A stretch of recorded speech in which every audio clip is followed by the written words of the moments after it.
But anyway, that's just one of my nightmare stories, ladies and gentlemen. I could go on and on and on about nightmare stories. I had on my Pete, I was pulling out of the truck stop, and something weird was going on with the suspension. I looked back, and my dual was moving, and so I parked and I looked, and the U-bolts that hold the rear end onto the leaf spring had broke, and so I backed it back up and parked it.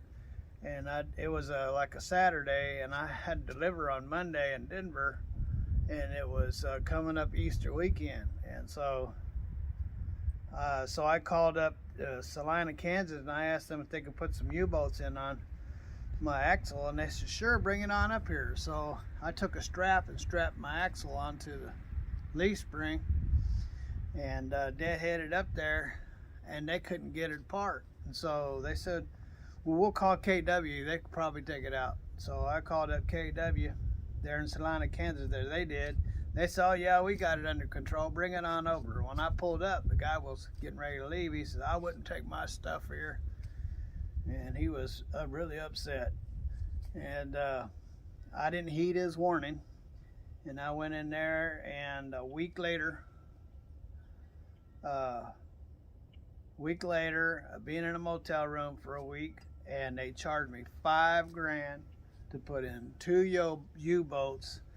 They picked up the back of the truck with a chain and cut my wires in half to my tail lights. When they took the fenders off, they just dropped them on the ground, and you could tell where they were shattered, where they just dropped them on the ground. And then I was so glad to get my truck, and then I ran up there and had to make my delivery. Well, I couldn't make my delivery because it was Easter holiday, and they weren't there, so I had to sit there for a couple of days. And they finally came in and unloaded me. And but while I was sitting there, I decided to get up under the truck and check out the work that I paid $5,000 for 2 U-bolts. Oh gosh.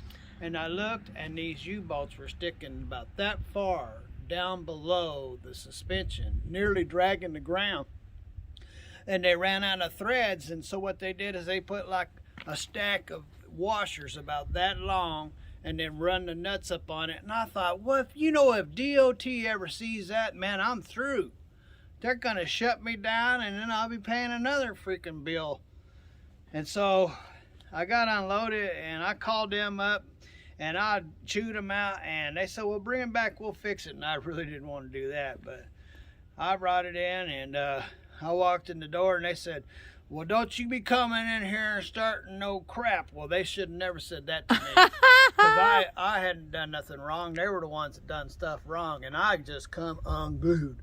And there was a bunch of people coming in there, 5, 6, 7, 8, 9, 10 customers. And I was going off about what they did to me the week before, what the results were, and here I am again, and what they charged me, and everybody's eyeballs that big. And the guy says, hey, come here. And I walked in this door, and he says, what if I give you your money back?